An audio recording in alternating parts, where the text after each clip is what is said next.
Hello everyone, मैं हूं नवीन और स्वागत करता हूं आपका ऑनलाइन पाठशाला presenting by easy success coaching. मैं आपको साइंस पढ़ा रहा था, सामान्य विज्ञान, जिसमें कुछ क्लासेस हमारी कंप्लीट हुई है। अब सामान्य विज्ञान में जो आज पढ़ने वाले हैं वो टॉपिक है अभिकेंद्री बल और अपकेंद्रीय बल। इससे संबंधित सभी कॉम्पिटिटिव एग्जामों में क्वेश्चंस आए हुए हैं और आगे भी आएंगे, क्योंकि महत्वपूर्ण पॉइंट्स है। सबसे बड़ी गलती बच्चों से यहाँ यही होती है कि इसमें समझ में प्रॉब्लम हो जाती है और जिसकी वजह से इसकी जगह वो और उसकी जगह ये ऑप्शन टिक कर देते हैं। तो अच्छे से समझना है। आखिर में आपको एक क्वेश्चन भी पूछूंगा जो प्रीवियस क्लास पर डिपेंड है, उसका भी आपको आंसर देना है, तो बने रहिए। चलिए स्टार्ट करते हैं। सबसे फर्स्ट हम अभिकेंद्री बल को समझेंगे। अभिकेंद्री बल को हम सेंट्रीपेटल फोर्स कहते हैं। सेंट्रीपेटल फोर्स मतलब अभिकेंद्रीय बल। देखिए इनके नाम से ही हमें जब चीजें समझनी है तो नाम पर आप थोड़ा सा गौर कीजिएगा। कैसे? अभिकेंद्रीय बल, ठीक है, यहां पर है अपकेंद्रीय बल। तो अभिकेंद्रीय बल, अभि मतलब केंद्र की ओर, ठीक है, अभिकेंद्रीय बल मतलब किस ओर? केंद्र की ओर, ठीक है। देखिए सबसे पहले तो ये बल कहां अप्लाई होते हैं? दोनों ही प्रकार के बल वृत्तीय, ठीक है, वृत्तीय पथ पर। किस पर अप्लाई होते हैं? पहली कंडीशन क्या है? वृत्तीय पथ। जब कोई चीज राउंडिंग कर रही है, राउंड में घूम रही है, किसी वृत्तीय पथ पर चक्कर काट रही है, तब ये बल अप्लाई होते हैं। पहली कंडीशन, ठीक है। यही क्वेश्चन बन सकता है एग्जाम में कि यह किस कंडीशन पे अप्लाई होती है, तो वृत्तीय पथ होना ही चाहिए। ऐसा नहीं कि कोई वस्तु सरल गति कर रही है तो उसके ऊपर बल लग सकता है क्या? कभी नहीं लगेगा। ना तो अपकेंद्रीय बल लगेगा ना ये लगेगा, ठीक है। दोनों ही बल नहीं लगेंगे, अभिकेंद्रीय और अपकेंद्रीय कोई नहीं लगेगा, क्योंकि इनकी कंडीशन पहली क्या है? वृत्तीय पथ।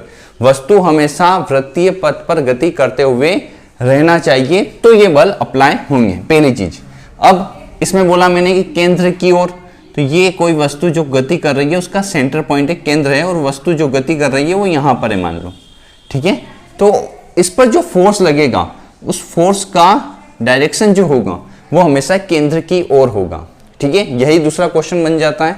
तो जो बल लगता है इसे बल, इस बल की दिशा कहां होगी? बल की दिशा कहां होगी इसकी?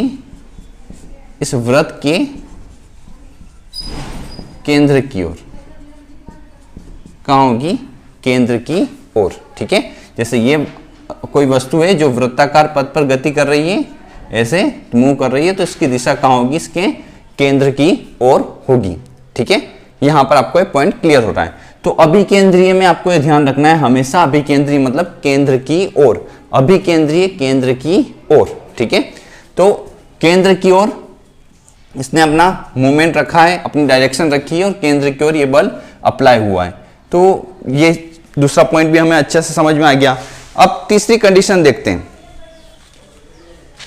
अगर ये केंद्र की ओर अप्लाई हो रहा है तो क्या इसे डिनोट करने का कोई फॉर्मूला है? हाँ है। देखिए ये डिनोट होगा, सबसे पहले इसका एक त्वरण लेंगे हम, जिसे हम कहेंगे अभिकेंद्री त्वरण, ठीक है। क्योंकि अगर मूवमेंट कर रही है कोई वस्तु तो उस पर एक्सीलरेशन मतलब त्वरण अप्लाई होगा। तो त्वरण कौन सा है यहाँ पर? अभिकेंद्रीय त्वरण, जिसको हम कैसे मेजर करते हैं? v स्क्वायर बाय, क्योंकि यहाँ पर a त्वरण हो गया, v वेग हो गया उस वस्तु का जो मूव कर रही है, v square by r। r क्या है? इस वृत्तीय पथ की त्रिज्या है, रेडियस है, ठीक है। तो इसमें मूवमेंट कर रहा है तो उसकी r त्रिज्या हो गई और इससे हमने इसको डिनोट किया, किसको? अभिकेंद्रीय बल को। इसके अलावा हम न्यूटन के सेकेंड जो रूल है न्यूटन का, उससे जानते हैं F=ma। F फोर्स है, m क्या है? हमारा द्रव्यमान है और a क्या है? त्वरण। तो ये जो अभिकेंद्रीय त्वरण की वैल्यू यहाँ पुट आउट कर देते हैं तो फोर्स इक्वल टू हमारे पास आएगा m और ये क्या है? v square upon r। इससे हम डिनोट करते हैं अभिकेंद्रीय बल को। तो मैंने आपको ये क्यों बताया? पहली चीज देखिए, यही क्वेश्चन बन जाता है बहुत सी बार।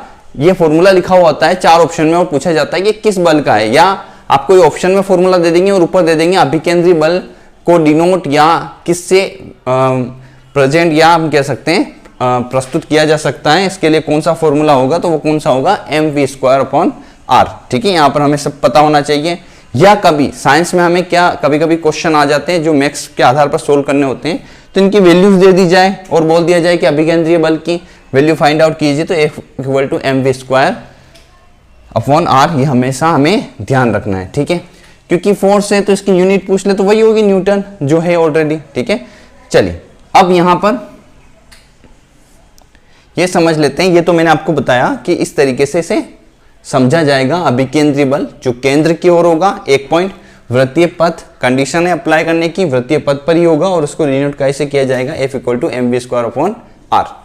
अब समझ लेते हैं क्या और क्वेश्चन आते हैं इसके।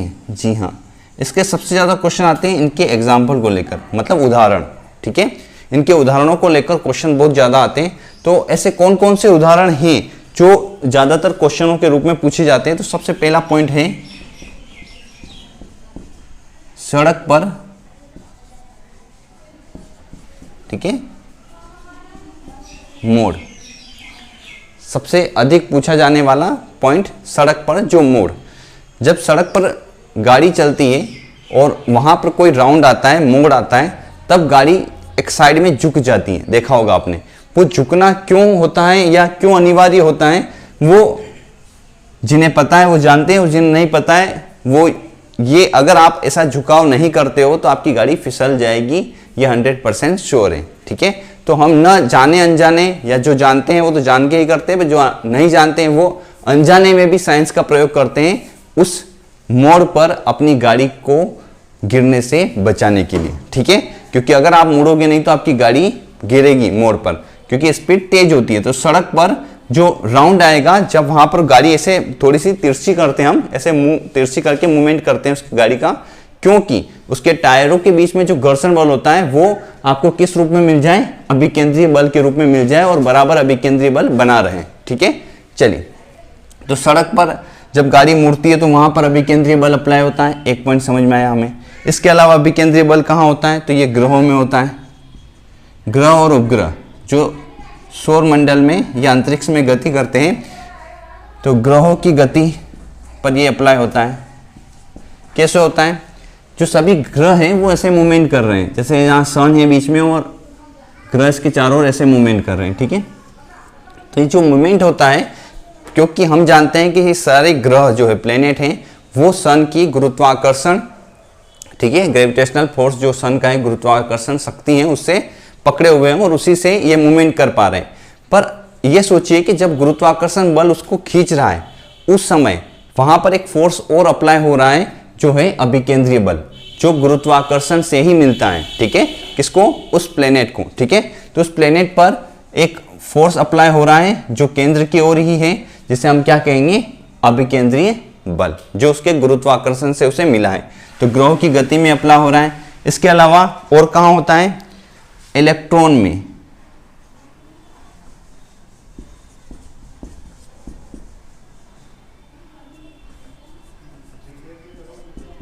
इलेक्ट्रॉन में कैसे, जो नाभिक के चारों ओर इलेक्ट्रॉन मूवमेंट करते हैं, गति करते हैं, वो कैसे गति कर पा रहे हैं, वहां पर जो इलेक्ट्रॉनों का एक विद्युत आवेशित बल होता है, वो विद्युत आवेशित बल कन्वर्ट होकर किस में चेंज हो जाता है, अभिकेंद्रीय बल में, जिसकी वजह से वो केंद्र की ओर झुकाव रखते हैं और उस केंद्र की ओर झुकाव रहने की वजह से उनका मूवमेंट हमेशा कहां पर होता है, नाभिक के चारों ओर। तीसरा पॉइंट ये समझ में आ गया।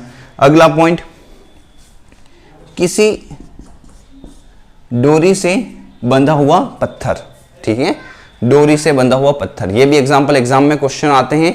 डोरी से बंधा हुआ पत्थर, जब हम आप लोगों ने भी किया होगा, एक डोरी पर एक पत्थर बांध दिया जाए और उसको ऐसे ऐसे मूवमेंट किया जाए, तो पत्थर उस डोरी के सहारे ऐसे राउंड में घूमता रहता है, मतलब वृत्तीय पथ में गति करता है। उस कंडीशन में हमेशा उस डोरी का खिंचाव कहाँ होता है, सेंटर पॉइंट में, मतलब हमारे हाथ के यहाँ पर होता है। और सेंटर की ओर एक मूवमेंट फोर्स लग रहा है, जो हमें लग रहा है कि हाँ अप्लाई हो रहा है जब हम उसको मूव करते हैं, वो वाला कौन सा है, अभिकेंद्रीय बल ही है, जो कहाँ की ओर लग रहा है, अपने हाथ की ओर, मतलब सेंटर की ओर, डोरी से सेंटर की ओर लग रहा है, ठीक है।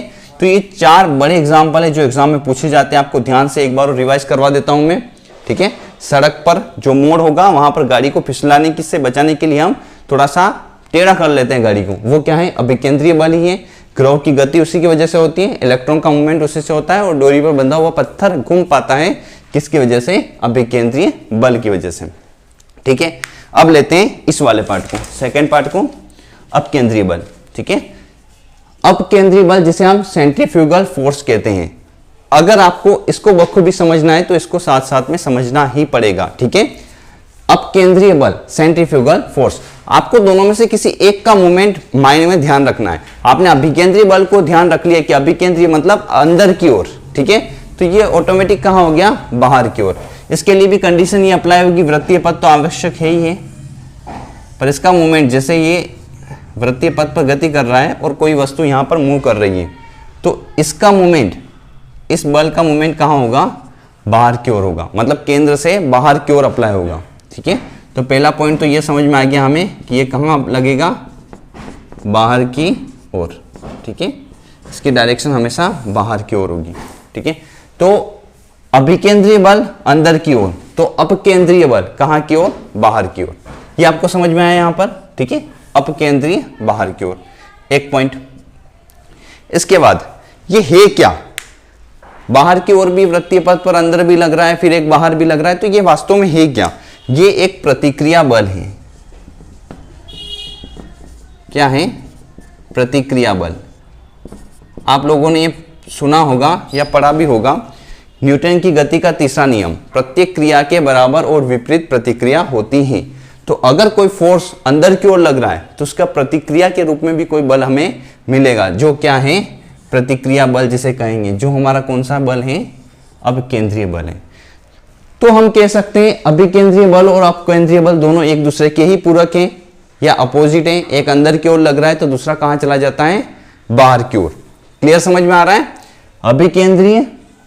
ठीक है, देखिए यहां पर थोड़ा सा हिंट देना चाहूंगा, बहुत से बच्चे नहीं याद रख पाते हैं। अभी में क्या आता है? बी। अभी में क्या आता है? बी, और बी से बनता है भीतर। तो भाई भीतर लगना मतलब कहां लगना? अंदर की ओर लगना। दिख रहा है? भी का भीतर, और भीतर मतलब अंदर की ओर, तो अपकेंद्री कहां लगा? ठीक है, बाहर की ओर। अपोजिट हो गया, अपोजिट ध्यान रखना है आपको। तो फिर भीतर आया तो ये बाहर की ओर हो गया। देखिए प्रतिक्रिया बल है, किसका प्रतिक्रिया बल है भाई? तो अभिकेंद्रीय बल का प्रतिक्रिया बल कौन सा हो गया? अपकेंद्रीय बल। ये भी समझ में आया आपको? तो प्रतिक्रिया बल है, इसीलिए इसको कहा जाता है छदम बल।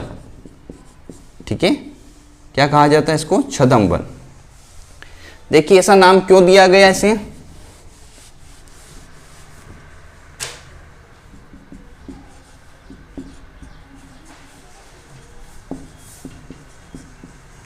ठीक है, छदम बल मतलब छलिया जिसे हम कहते हैं, है ना, जो नहीं है फिर भी है, या होते हुए भी नहीं है, मतलब हमें दिखता नहीं है फिर भी एक फोर्स लगता है, जिसे हम छदम बल कहते हैं। ठीक है, देखिए इसको देखने का सबसे बेस्ट तरीका है, आप लोगों को ने कभी कंचे होते ना, उनको एक कटोरी में रखकर ऐसे राउंड किया होगा। ठीक है, जिसे हम ऐसे गोल गोल घुमाते तो वो चारों तरफ उस कटोरी के साइड में ऐसे घूमता रहता है, पर अगर थोड़ा सा भी तेज स्पीड से हम करें तो वो कंचा कहाँ चला जाता है? बाहर की ओर। वो बाहर की ओर चला जाता है, यही हमारा अपकेंद्रीय बल है, मतलब छद्म बल है। मतलब वहां पर जो फोर्स लग रहा है वो हमें नहीं दिख रहा है फिर भी है। फॉर एग्जाम्पल यहां देखिए, डोरी से बंधा हुआ पत्थर, जो उधर लिया था वो एग्जाम्पल यहां पर भी आएगा। एक डोरी से बंधा हुआ एक पत्थर है जिसे आप ऐसे मूवमेंट कर रहे हो, पर अगर डोरी टूट गई तो वो पत्थर कहां जाएगा? बाहर की ओर। तो इसका मतलब जो फोर्स यहां लग रहा है वो फोर्स यहां भी लग रहा है उसी समय। ठीक है, पर कंडीशन क्या है? वो लगेगा हमेशा कहां? बाहर की ओर। ठीक है, पर आप बोलोगे सर यहां लग रहा है फिर यहां पे भी लग रहा है और इसके अपोज में हमेशा है, तो फिर एग्जाम में क्वेश्चन कहां से टिक करने हमको? ठीक है, तो ये जो उदाहरण दे रखे हैं आपके सामने, जो मैंने 4 पॉइंट लिखे हैं, ये हमेशा आपको अभिकेंद्रीय बल में ही लगाने हैं। अपकेंद्रीय बल के कुछ अलग होंगे। सबसे महत्वपूर्ण पॉइंट जो पूछा जाता है एग्जाम में यहां पर इसके लिए, वो है दूध से मक्खन बनाने। चलिए अपकेंद्रीय बल के लिए समझते हैं दूध से मक्खन। दूध से मक्खन बनाने वाली जो मशीन होती है और वॉशिंग मशीन,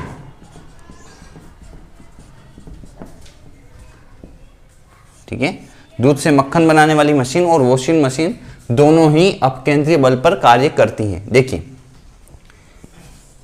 अपकेंद्रीय बल में सेंटर से इसे बाहर की ओर मूवमेंट किया जाता है। ठीक है, और आपने देखा होगा वॉशिंग मशीन जो होती है वो कपड़ों को बाहर की ओर ऐसे धकेलती है, ठीक है, और मक्खन बनाने की मशीन, ठीक है, वो भी बाहर की ओर धकेलती है। तो बाहर की ओर अगर किसी चीज को धकेला जा रहा है तो अपना कौन सा होगा, अपकेंद्रीय बल ही होगा। तो दूध से मक्खन और वॉशिंग मशीन दो महत्वपूर्ण उदाहरण है जो एग्जाम में पूछे जाते हैं, बहुत सी बार एग्जाम में आए हुए हैं।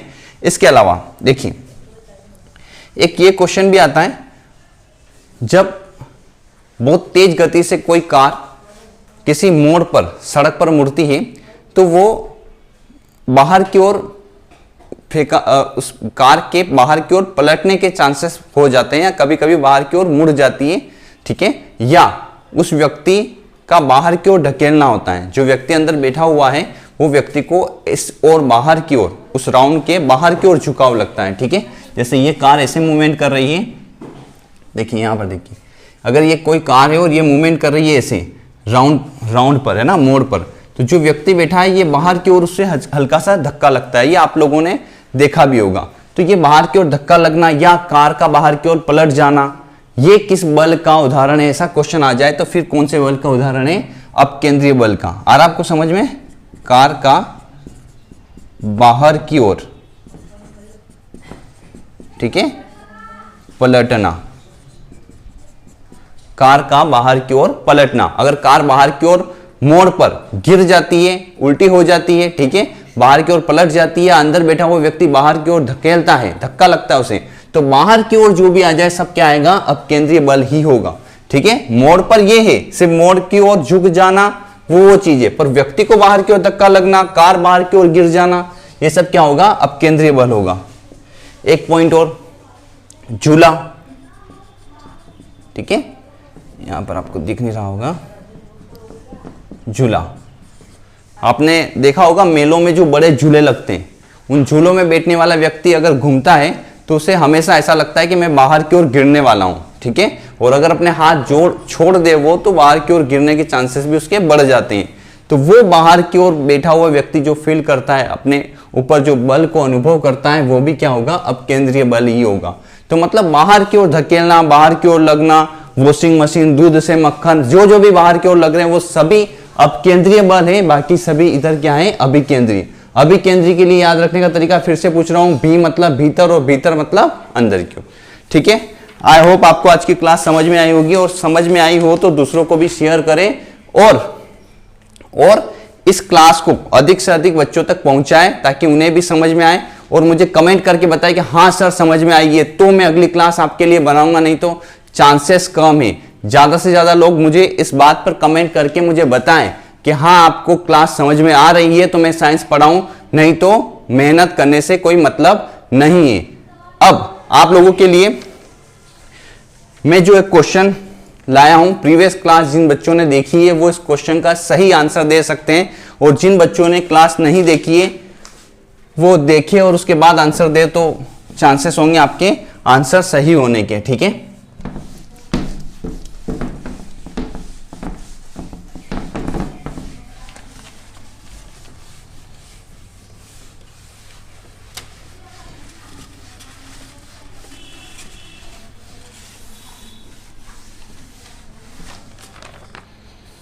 चलिए, क्वेश्चन है, साइंस का एक क्वेश्चन है जो प्रीवियस एग्जाम में पूछा भी गया है। देखिए,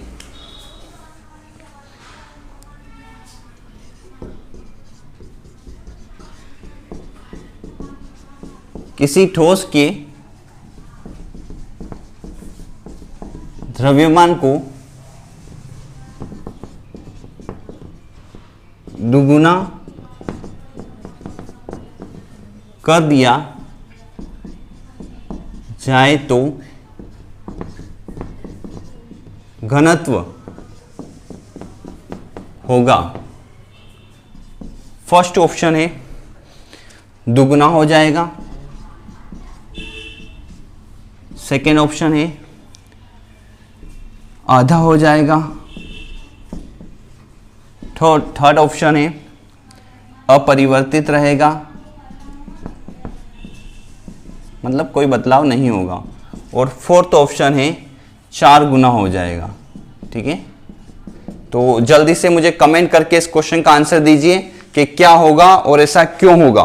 इसका आंसर मैं आपको अगली क्लास में बताऊंगा जब क्लास स्टार्ट होगी। पर ज्यादा से ज्यादा मुझे कमेंट करें। फिर से समझ लीजिए, किसी ठोस वस्तु के द्रव्यमान को दुगना कर दिया जाए तो उसका घनत्व मतलब डेंसिटी पर क्या इफेक्ट आएगा वो आपको बताना है। फर्स्ट ऑप्शन दुगुना, सेकेंड आधा हो जाएगा, तीसरा है अपरिवर्तित रहेगा और चौथा है 4 गुना हो जाएगा। ठीक है, ज्यादा से ज्यादा इसका आंसर दीजिए और वीडियो को शेयर कीजिए और कमेंट करके बताइए कि हाँ सर हमें समझ में आ रहा है, ताकि आपकी क्लास कंटिन्यू साइंस की रह पाएगी। ठीक है, जय हिंद, जय भारत।